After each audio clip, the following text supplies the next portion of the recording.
ሱናን ስለጣስክ ግን ይቀጣሃል አሉት። يقول ما حكم الاحتفال بمولد النبي صلى الله عليه وسلم መውሊድን ማክበር እንዴት ይታያል ነው። በዓል ወደድንም ጠላን ዓመታዊ ቀንን ጠብቆ ያንን ቀን የላቀ እንደሆነ ማሰብ ነው። እነማን ናቸው? ዒድ አልፊጥርና ዒድ አልአድሓ። ከዚህ አንጻር መልእክተኛውን ዓለይሂ ሰላቱ ወሰላም ከኛ በላይ የሚወዱት ለሳቸው ከኛ የበለጠ የሚቆረቆሩት ሰሓቦች ከሳቸውም ከነሱም በኋላ የመጡት ትውልዶች አላከበሩት።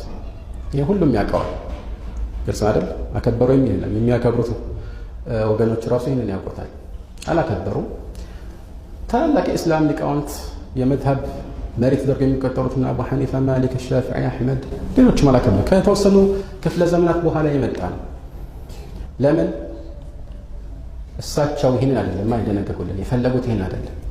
ቁል ኢን ኩንቱም ቱሒቡነ አላህ ፈተቢዑኒ፣ አላህን የምትወዱ እንደሆናችሁ እኔን ተከተሉኝ በላቸው። ግልጽ ነው አይደል? አላህን የምትወዱ እንደሆነ እኔን ተከተሉኝ በላቸው። ይህን ካደረጋችሁ አላህ ይወዳችኋል፣ ወንጀላችሁንም ይምርላችኋል ይላል። የማያወላዳ ነገር ነው። የእልህ ርዕስ አይደለም። እነ ከሌ ስለከለከሉ እነሱን ለማናደድ ተብሎ የሚሰራ አይደለም። በአንጻሩም ለምሳሌ አንዳንዶች እንደሚያደርጉት የሚያከብሩትን ሰው በእልህ መንፈስ እነሱ ይበልጥ እንዲገፉበት በሚያደርግ ቃና መናገርም ትክክል አይሆንም። ግን እውነት ለእውነት የምንቆረቆር ከሆነ ወደ ትክክለኛ ማስረጃዎች መመለስ ያስፈልጋል። አለበዚያ ግን እከሌ የሚባል ዓሊም ይኸው እዚህ ጋር እንደሚቻል ነግሯል፣ እንዲህ እያለን የመዘዝን ከሆነ ለእኛ የሚጠቅመንም ብቻ ማለት ነው ማሰባሰብ ይሆናል። ይሄ ደግሞ አደጋ ነው። ግልጽ ነው አይደለም?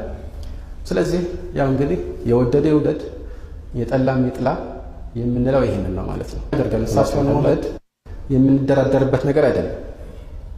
መልእክተኛው ዓለይሂ ሰላቱ ወሰላም ከማ ፊ ሰሒሐይን ሚን ሐዲስ አነስ ላ ዩእሚኑ አሐዱኩም ሐታ አኩነ አሐበ ኢለይሂ ሚን ወለዲሂ ወዋሊዲሂ ወናሲ አጅመዒን ይላል።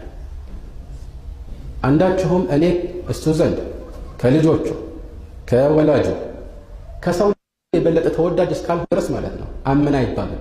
ኢማኑ አይሞላም፣ ጎዶሎ ነው ሁሌም ቢሆን ማለት ነው። የእሳቸው ውዴታ ፊል ሐቂቃ ከማንም የበለጠ ቅድም እንዳልኩት ሰሓቦች ጋር አለ።